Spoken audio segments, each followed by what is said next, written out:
Hey there humans, Bob here with another Marvel Avengers video. Today I'm going to be talking about why I think it's time for Marvel Avengers to go free to play, and how I think it should be done. Don't forget to like and subscribe as we roll that intro. Now, I'm not a game developer, I am a content creator, but based on community feedback and sentiment, I want to spend some time crafting a plan on how Avengers could go free to play, and for it to make sense. Whilst I've not worked in game dev, I have worked on marketing campaigns for global brands for 15 years now. Yes, I'm that old. And I'd like to think I know a little bit about how to market a product. This isn't said as a flex, but more sharing with you what my credentials are so you can understand where I'm coming from. Also, for those of you who do find this resonates with you, please don't use this video as an excuse to berate or harass developers with. I'm 100% sure that whatever solution that I or any other creator comes up with is probably missing like 100 other things that would need to happen to make free-to-play happen, like approvals, a considerable amount of programming, marketing, and more. However difficult we think it is, it's probably harder.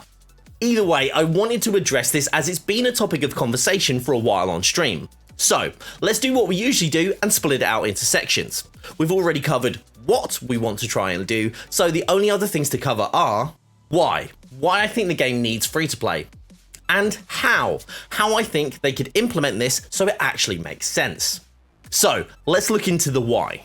Honestly, the reasoning around going free-to-play should be pretty easy to grasp right now. The game needs people. The player base is low for a live service game, not dead like people would lead you to believe, at least not on console. We all know Steam numbers are suffering right now, but generally the game needs a boost in numbers to increase its viability as a live service. There have been some awesome updates recently with 2.3 and 2.4 that have revamped the foundations of the live service looter aspect of this game.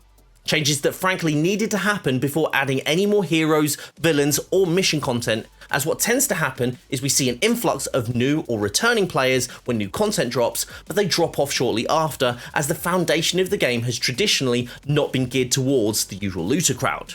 So, going free to play in my mind is the right play, as we've seen Steam numbers go up from concurrents of 300 to 10,000 when the game has its free weekends, or significantly more when new content is released.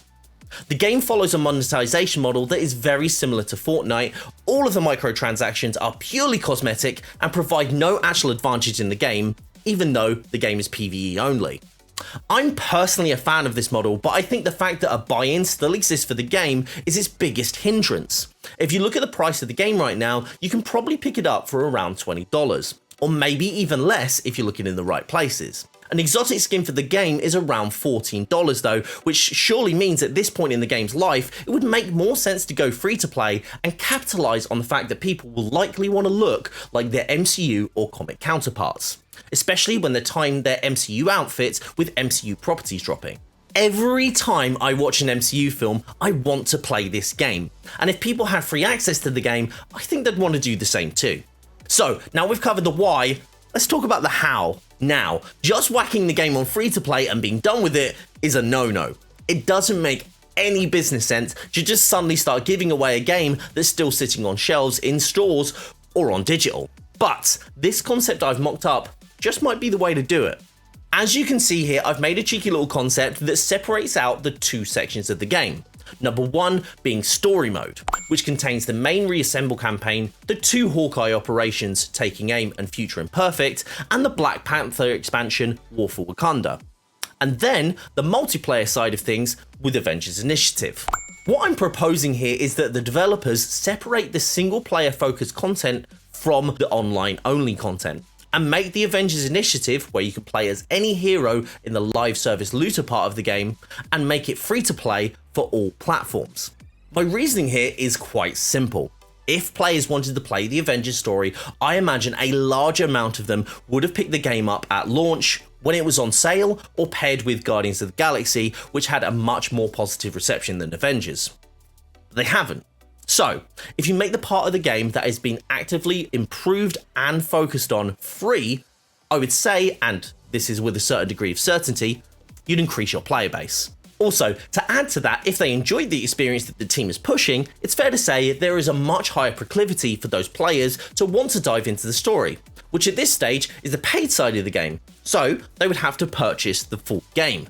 The other key element here is that those who now have access to the multiplayer side of the game for free are able to dive into the meat of the repeatable side of the game.